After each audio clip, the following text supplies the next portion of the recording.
There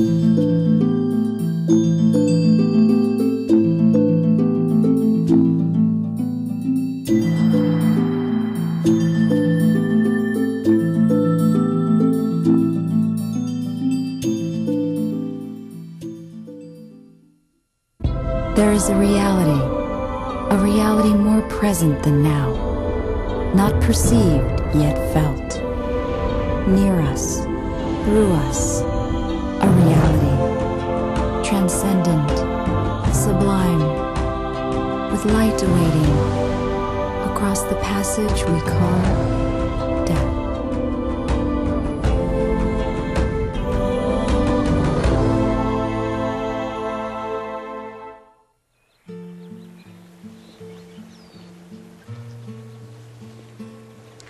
The seeming finality of death.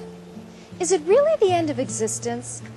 Or does death transition us into a new life profoundly different from this one?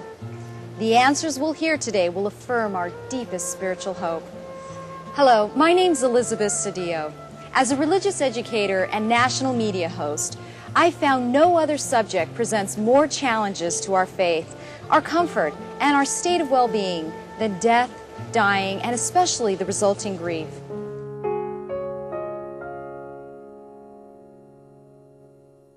When a person is in the midst of grief, especially at the beginning, absolutely nothing makes sense.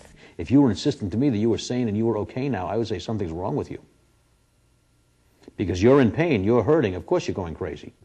It's foolish to try to say to somebody, oh, you shouldn't feel sad, you shouldn't cry. Of course you should. A natural step and a natural stage of grief is anger. And you may be angry at other people, and you certainly can be angry at God. And that's one of the things I very often tell people when I'm working with them, that God is big enough, He can handle our anger.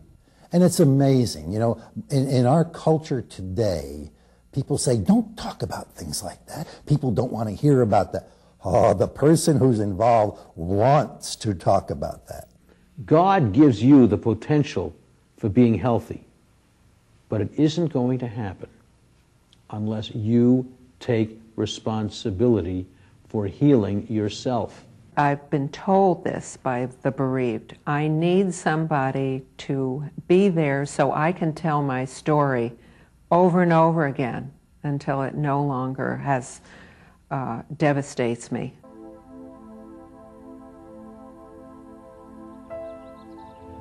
And I dreamed that we had just been in Thailand, and we had dined at these low tables, and I turned to the side, and there at a screen at a door stood Marianne in my favorite red dress with her hair cut to her right here, which I always loved on her. It was my favorite hairdo, and she's smiling. And I ran over the door, and I opened the door, and we hugged. And I said, oh, honey, it's so good to see you. And she looked at me with that big smile. And I woke up, and when I woke up, I could feel the warmth in my arms. I'll never forget one night, I went for a jog, and I ran under this one street light, and the light turned off right as I stepped underneath it. And I kept running, and I ran down another 1.5 miles or so, and I came back, and I noticed the street light was still off. And I said, hey Ryan, if that was really you, turn that on right when I get underneath.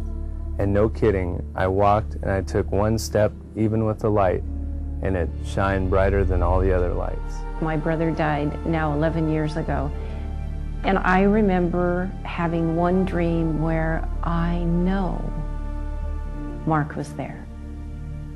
I know Mark was there.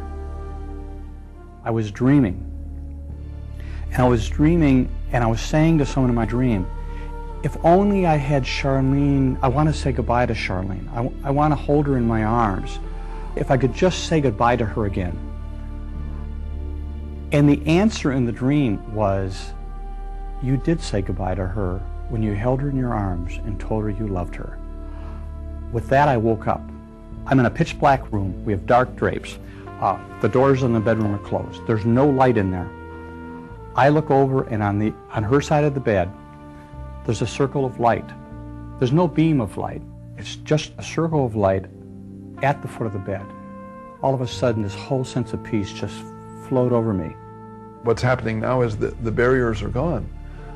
That now the intensity of the relationship and the intensity of the love can be even more intimate and more all-consuming, because now the person knows the truth and they're free from any of the physical things that would hold them back.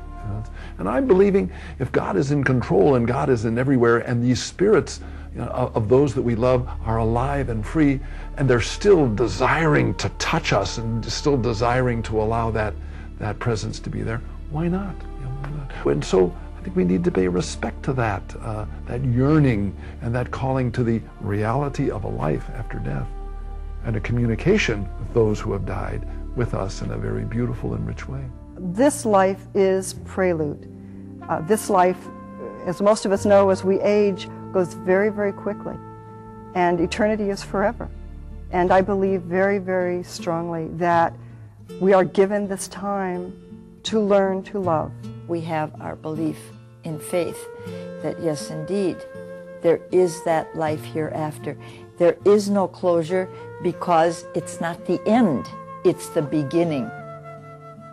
And it's the beginning of all time, of all happiness. We've journeyed through loss, death, and the pain and suffering of grief.